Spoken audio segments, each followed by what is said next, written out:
Competence in the clinical skill of intradermal injections is demonstrated by uploading 10 videos for review by the course instructor.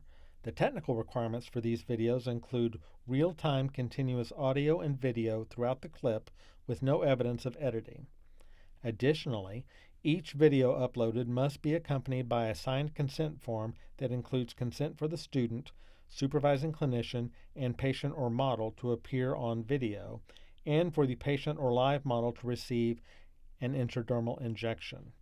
A sample consent form is provided in the intradermal injection module. The signed consent form will include a provider's order for an intradermal injection. The medical assistant must read the order aloud, select the correct medication from the tray, and select the correct needle and syringe from the options available. After cleaning the med bottle with an alcohol wipe, he or she withdraws from the bottle the correct amount of medication. The medical assistant checks for air bubbles and removes appropriately and presents the medication for review and approval by the provider. The patient is not usually present for this step in the actual clinical setting, but may be present when using a live or simulation model. The medical assistant should verbalize the steps involved throughout. For example, I have an order to give 5 tuberculin units intradermal times 1 from Dr. Smith. I have selected a 50 ml multi-dose vial of Tubersol labeled 5 TU per 0.1 ml. I've selected a 31 gauge needle and a 1 cc Luer lock syringe. I've opened an alcohol wipe to clean the med bottle. I've assembled the needle and the syringe. After cleaning the med bottle stopper, I am withdrawing 0.1 cc of air into the needle to inject into the med bottle. I am now withdrawing 1 cc of Tubersol, which is equal to 5 TUs. After removing any air from the syringe, I will recap the needle and present to my provider for review. Dr. Smith, please confirm. I have an order for Tubersol 5 TU intradermal times 1. I've drawn up 0.1 ml of Tubersol 50 doses per 5 ml solution from the multi-dose vial for intradermal administration into patient Jane Doe. The provider will confirm that you have prepared the correct amount of the correct medication and instruct the medical assistant to proceed with the injection. The student will introduce him or herself and his or her role as a medical assistant.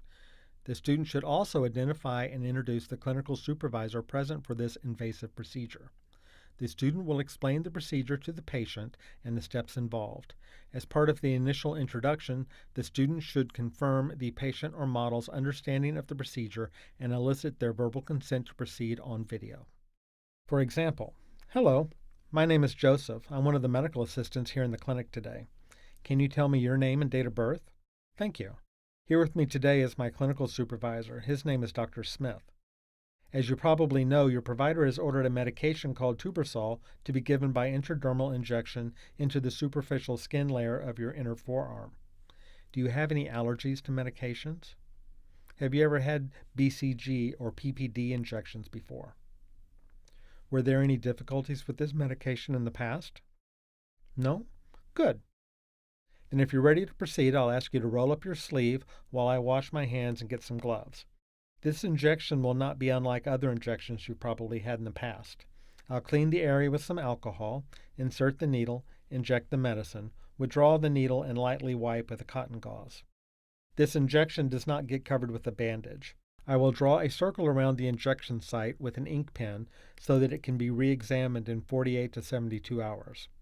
Please don't wash off the ink until you've returned to the clinic for re-examination. Any questions? After patient's questions are answered and with the patient's consent, the medical assistant puts on clean, non-sterile gloves. The medical assistant verbalizes the area for intended injection, such as inner forearm. The intended injection site is cleaned with an alcohol wipe and an expanding circular motion. The needle cap is removed and the needle is inserted at a 15-degree angle into the dermal layer of the skin. Without attempting to withdraw the syringe plunger, the medication is injected into the dermis, raising a dime-sized wheel, and then the needle is removed. The area may be wiped with a cotton ball or 2x2 cotton gauze. A bandage is not applied over the intradermal injection. Since this injection site will be reevaluated in 48 to 72 hours, a circle is drawn around the injection site for future reference.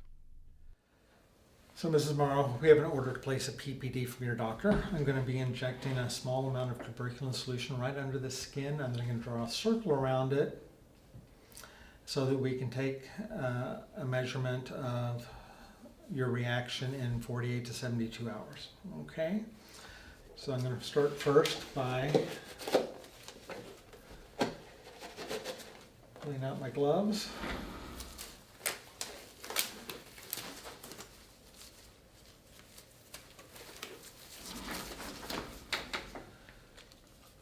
Taking my alcohol wipe to clean the area.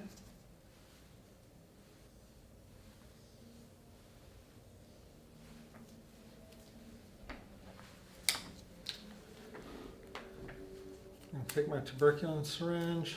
I'm going to examine, make sure there's no air in the needle. I'm going to go bevel up right under the skin at a 15-degree angle. Once I'm under the skin, I'm going to track in right under the surface of the skin.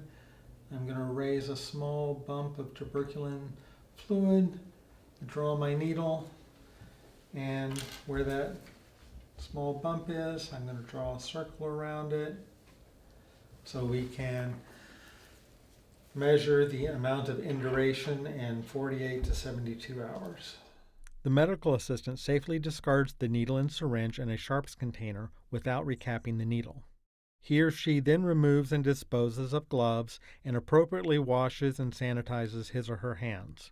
The medical assistant correctly charts the medication, dose, route, site, and patient response.